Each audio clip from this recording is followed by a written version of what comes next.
ito guys, and panibago nating upload, and ngayong katatapos lang natin ng Christmas. So, nagbakasyon aking mga pamangkin na si Kashi and si Ayomi dito sa amin sa Tagaytay. So, naisipan namin ipasyal ko dito sa kabilang bahay namin na meron ditong rest house. So, kabilang lote lang namin to. So, inaya ko sila at pumunta kami dito sa may burol. So, napadaan kami dito sa bahay. So, ito yung tsura ng bahay. Yan. Medyo matagal-tagal na rin itong bakasyon na nung nangyari. So, wala naman yung din. Yung caretaker kilala namin. Kaya, ayun, naipasyal namin yung mga pamangkin ko. Kami, yun, habang share kami, ginamit namin itong DJI Neo 2. So, ito, nakapalo mode sa amin to. So, kaya kahit saan pumunta, nasusundan kami. Yun, kagandahan dito sa DJI Neo 2. May palo siya. Kahit wala ka nang gamit na kung ano-ano, magagamit mo rin siya ng makakapag-video ka ng hindi mo na kailangan ng controller o ano, just click mo na lang dun sa kanyang pindutan sa may gilid. So, maano ka na, capture ka na ng mga video na na hindi mo kailangan ng controller. So, ito, kagandahan dito, yan, kahit saan ka pumunta, susundan ka na yan. Yan, naka-flat lang po yan na palo, kasi para kung kuha kami, kasi hindi naman kasi masyadong aerial yung lugar at mapuno, kaya hindi na namin tinaasan yung kuha dyan, kasi baka sumabit sa puno. So, nakapalo lang kami ng flat. So, para lang kami may camera na cameraman nasa likod. Yun ang kagandahan dyan sa DJI Neo 2. And yung lang din nagamit, and nakaka-satisfied din naman na ito, nagamit na nga natin siya ng maayos. Bali, ito ay pinrovide kasi natin din. So, kailangan na rin naman natin ng may gamit na ganyan. Kasi pang ating mga vlog. At least kahit paano ay hindi na tayo mapag-iwanan pag may mga gusto tayong puntahang lugar. At gusto natin aerial shot. So, yun. Kasi dati kong DJI na Mavic Pro 2 is medyo mabigat. Then tapos, kasi yun yung mga pangalawang labas na ng DJI drone. So, okay din naman siya nung una. Kaya lang nung tumagal-tagal na rin, medyo nagloko na rin yung battery noon. Kaya napabenta na rin. Kasi hindi akong gamitin. Ang tagal kasi mag-prepare noon bago unlike nitong DJI Neo, napaka-simple lang. Just pindutin mo lang yung kung anong option ang gusto mong gawin. Circle, yan, follow me, selfie, lahat. Tapos click mo lang yung then yun, makakapag-drone ka na nang wala kang Tsaka ang kaganda sa kanya, pag may obstacle, na mo na agad, na gawa siya ng paraan para hindi siya sumabit. So, yan. Tapos ito nga, kung sinong naka-face dun sa, sa camera mode mo, masusundan ka na kung saan ka napuntang lugar. Yan, ang kagandahan naman dyan sa DJI Neo. So, ito, balik dito kami sa may gilid ang aming bahay. So, pinasyalan namin itong lugar. Ito ay, hindi ko nalang banggitin na may-ari, pero yan, pasalamat kami at sa ito paano, yung caretaker ay kilala namin. So, hindi naman kami, dyan pumunta. Kasi kabilang bahay lang namin yan. Kaya, selfie kami, tapos nakapag-pasyal-pasyal din. Kaya halos mga bata, tuwan-tuwa din. Kaya lang, nung nakapagala na dyan, kulang pa rin, nakapag-aya pa makapag-swimming. Kaya sinamahan ko na rin, at least kahit pa paano, uuwi na rin kasi sila. So, gusto nga nang magbakasyon, para daw may record sila.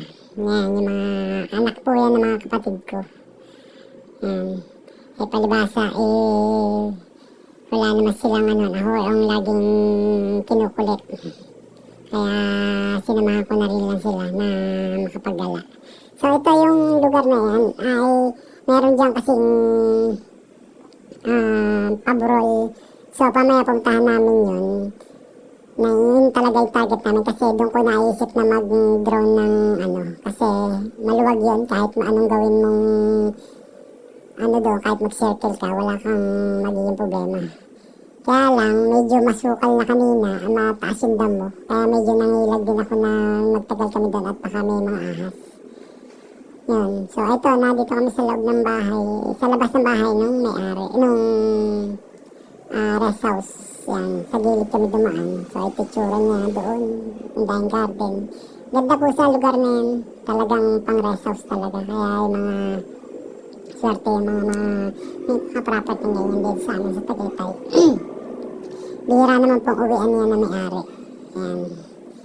So, kami naman nakakapunta kasi katabing bahay lang namin eh. So, ito yung bahay ng caretaker. So, yan. Nag-ano na kami. Diyan na kami dumaan. Tapos, nagpaalam na rin kami na ano, tinuro naman yung saan kami makadang. Kaya lang, mataas na nga yung damot, di na nga nalilinisan. Dati kasi, nung last time nagpunta ako dyan, ay maraming baka. So, damo talaga, halos napaplat. At si putput talaga yung mga damo. Kaya lang, ang natitira na lang baka dyan, dadalawa. Kaya halos, wala nang masyadong nakakain. Kaya medyo mataas na yung damo. Kanina nag-aalangan din ako at baka nga may ahas makagat yung mga bata, kaya ako na muna nag-uuna. Yun na lang yung baka dyan eh. Pero kung hindi wala masyadong damo, ganda sana sa lugar na yun.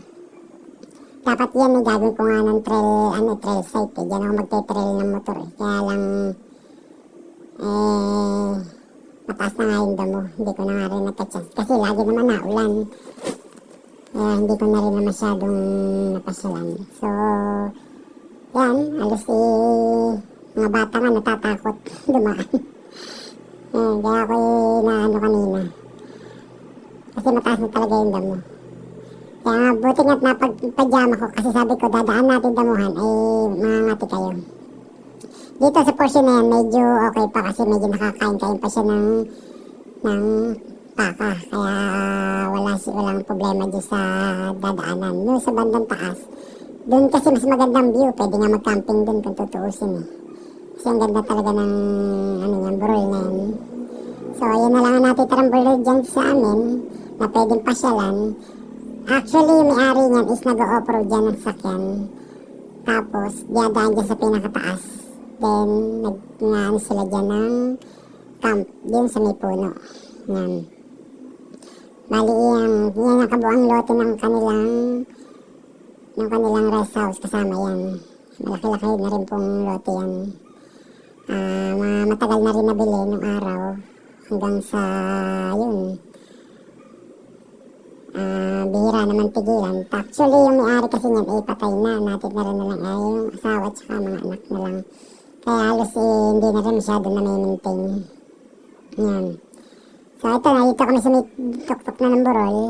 Kaya yung pamangkin ko ay lagi na lang nagbabalento. Kaya halos tawa kami ng tawa. So ayan, nakapag-circle tayo ng shot. At kahit pa paano yung natuwa naman yung mga bata na may pasyal ko dyan. So ito, testing na natin yung ating drone shot. Ayan na yun. Yung gamit ng gesture. Tapos inalayo natin, ay lapit natin. Kaya lang hindi ko pa na-adjust yung kanyang controller ko. Anong haba, ilang miles yung yung nasa settings niya. Kaya maiksi lang yung ating shot. Tapos hindi nga natin kinabit yung controller, so hindi natin napalipad ng mataas. And saka yung mga bata ay nagmamadali na rin at ayaw na ngatsuwa nangangati na. Kaya hindi na kami masyado nagtagal. So, anong nangyari? More on selfie na lang kami, selfie time dyan. Yan na lang ginawa namin. So, after nitong video to, makikita niyo yung aming mga selfie shot.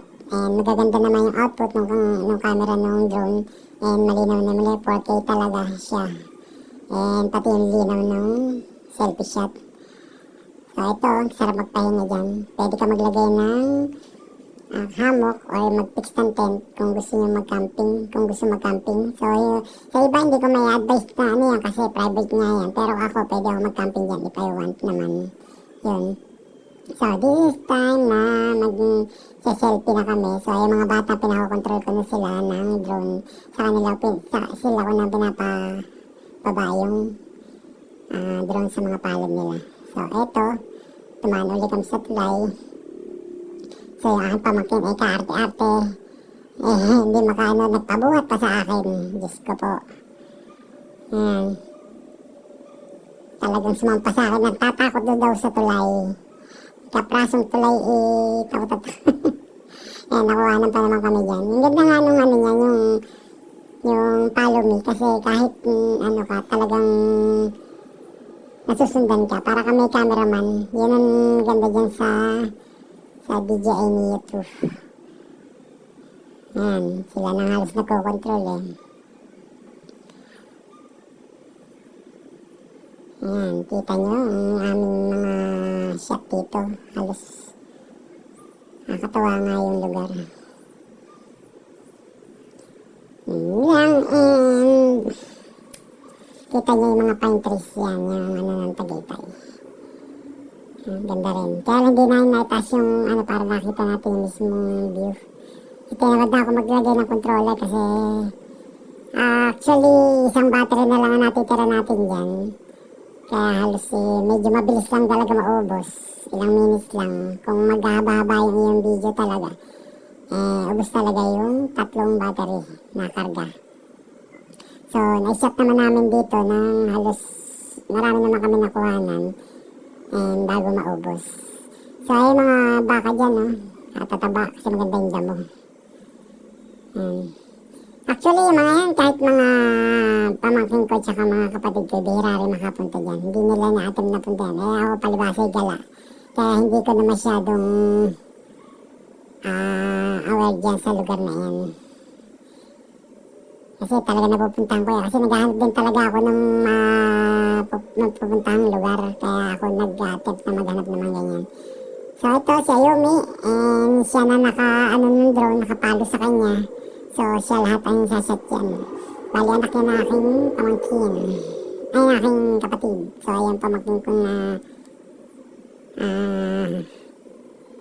pangalawa sa bunso na kayo ng anak ng kapatid ko.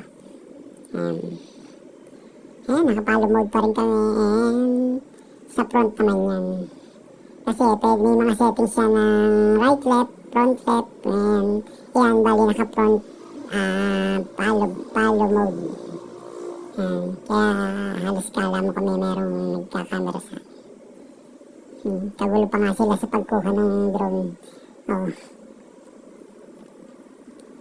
So ito, bumalik kami. Diyan na kami dumaan sa kalsada kasi dapat doon kami sana at masikip nga. Hindi kami makakapag-drone kasi marami mga puno-puno. Hindi ka kaya na mag-obstacle. Ito, so hindi na, wala siya masyadong ingay kasi automatic siya pag inilagay mo na sa phone, mawawala na talaga yung ingay nung drone. Kasi yun na yung output niya. Or meron pa akong kailangang i-settings para normal lang siya, yung sounds namin ay maririnig. So yun. Kaya ano na lang ako ng voice overs. So para kahit pa paano meron tayong ma-record na sounds kasi wala rin na ako mailagay na music kasi nagkakaroon lang ng problema yung ating mga ina-upload. Nagkakaroon lang siya ng copyright. So hindi na lang tayo naglalagay ng music. So mas maigi pa mag-voice over na lang. Yan. Gusto ko maghanap ng pre-music kaya lang pag minsan mga ilang ano lang nagkakaroon lang ng issue. So mas maigi na lang ng ganito, nagbo-voice over ka na habang nagkukwento ka na lang kung anong nangyayari doon sa aking upload na video. And yan, tuntuhan naman yung mga bata na nakakapaglaro dun sa drone. Tsaka itong ano ko dun sa DJI Neo is friendly user. Kahit sino, kahit bata ka na-operate. Yun ang kagandahan. Unlike pa ng dating drone na ang hirap. Konting angat mo, tapos pag pinalo mo kailangan po i-adjust yung magkakaroon ka pa ng i-ano mo sa camera. Pero minsan nawawala. Unlike nitong DJI Neo, pag inano mo, automatic na siyang na kung anong kuha sa'yo, ikaw nakaharap, ikaw ipapalo mo. Ayan, katulad ng pamangkin ko, palibasa siya nagpapalipad. So, sa kanya nakapalo. So, ito guys, ito yung ating mga selfie shot galing doon sa ating DJI Neo 2. Yan, makikita niyo yung tsura ng mga selfie shot natin. And okay naman, malinaw. Halos walang edit yan. Halos kung ano yung nakuha natin doon sa DJI Neo na footage. So, yan na yung mga output niya. Ganyan kalinaw siya. And salute to our DJI Neo. So, kasi yung ating mga camera ay medyo nag-iingahilan na, kaya nag-provide tayo ng magandang camera na magagamit natin every time. And thanks nga pala sa ating sponsor. Kahit paano, hindi ko na natin babanggitin dito. And kahit paano ay napag-provide tayo ng ating camera uli na magagamit natin sa ating mga vlog. And tagal ko na rin namang inisip na mag-provide dyan. So, ito na yung aming pauwi na aming bahay. So, hanggang dito na lang guys. And thank you for watching. And see ya sa mga bago naming mga upload and bagong adventure gamit itong aming DJI Neo 2 na darating. So, mapapadalas ko magamit to kasi ang gandang gamitin. And no need ko na ng cameraman. So, yun. Ang kailangan ko lang ay maganda-gandang power bank para at least lagi tayo naka-record, naka-supply ng battery natin.